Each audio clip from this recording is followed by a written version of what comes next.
भगवद गीता अध्याय 10 परम सत्य का ऐश्वर्य। विभिन्न श्रोताओं के बीच अध्यात्म पर चर्चा करते समय मन में अनेक प्रकार का संकोच होता है। लोग कहते हैं कि वे अपने कार्यालय में भगवान को देख नहीं सकते। कुछ कहते हैं कि वे उनकी आंखों के सम्मुख व्यक्तिगत रूप में प्रकट नहीं होते, और कुछ का कहना है कि उन्हें भगवान के अस्तित्व का कोई प्रत्यक्ष अनुभव नहीं। अविश्वासी लोग कहते हैं, मुझे भगवान दिखाओ, तब मैं उन पर विश्वास करूंगा।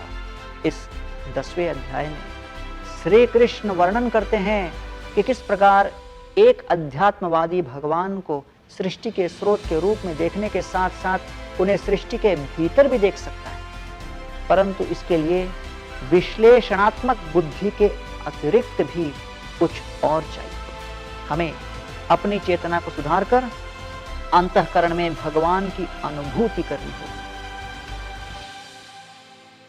अहम सर्वस्य प्रभवो मत्तः सर्वं प्रवर्तते इति मत्वा भजन्ते मां बुधा भाव समन्विताः।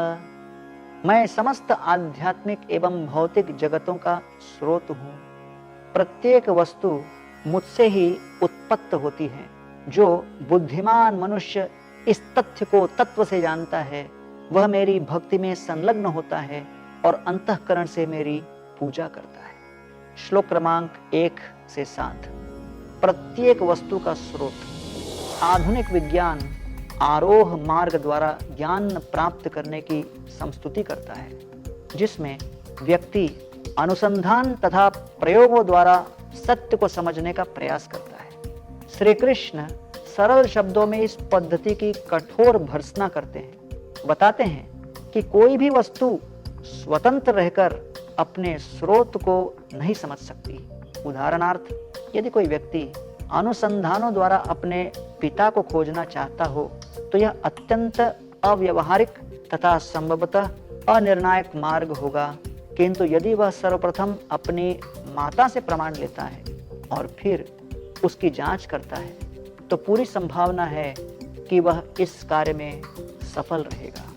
इसी प्रकार समस्त भौतिक एवं आध्यात्मिक जगतों का सृजन श्री कृष्ण ने किया है, और उनकी शरण में जाने वाले व्यक्ति को अपनी पहचान तथा उद्देश्य से संबंधित अंतर्दृष्टि प्राप्त होती है। बाद में श्री कृष्ण बताते हैं कि इस ज्ञान को वास्तव में किस प्रकार देखा जा सकता है। श्लोक क्रमांक 8 से 11। गीता का सार। इन 4 श्लोकों में भगवद गीता का सार तथा अध्यात्म के 3 महत्वपूर्ण स्तरों का वर्णन किया गया है। पहला स्तर है संबंध, जीवात्मा का भगवान एवं इस ब्रह्मांड के साथ संबंध का ज्ञान। दूसरा स्तर पर उस ज्ञान से संबंधित कार्यों का वर्णन है और इसे अभिधेय कहा जाता है। तीसरे स्तर पर व्यक्ति को उन कार्यों का परिपक्व फल अर्थात विशुद्ध आध्यात्मिक चेतना एवं भगवान के प्रति असीमित प्रेम प्राप्त होता है। इसे प्रयोजन कहते हैं।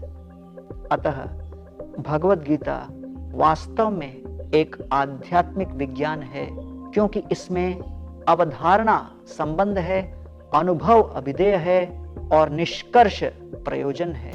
8 से 11 ये 4 श्लोक आध्यात्मिक यात्रा के आरंभ से अंत तक के मार्ग का मानचित्र प्रस्तुत करते हैं। श्लोक क्रमांक 12 से 42। सर्वत्र। अर्जुन श्री कृष्ण की व्याख्याओं से संतुष्ट हो जाते हैं और उनसे विस्तार पूर्वक उनके वैशिष्ट्य एवं गुणों का वर्णन करने का निवेदन करते हैं। प्रत्युत्तर में श्री कृष्ण अपने असीमित एवं सर्वव्यापी ऐश्वर्य के सर्वाधिक महत्वपूर्ण बिंदुओं का वर्णन करते हैं। मूल रूप से वह यह बताते हैं कि व्यक्ति किस प्रकार उनका स्मरण कर सकता है, उन पर ध्यान कर सकता है और सर्वत्र उन्हें देख सकता है। ऐसा नहीं है कि श्री कृष्ण जिन वस्तुओं का वर्णन करते हैं वे स्वयं वे वस्तुएं हैं, अपितु वे उन वस्तुओं में निहित ऐश्वर्य, उनकी शक्ति, ख्याति, संपत्ति आदि के स्रोत हैं।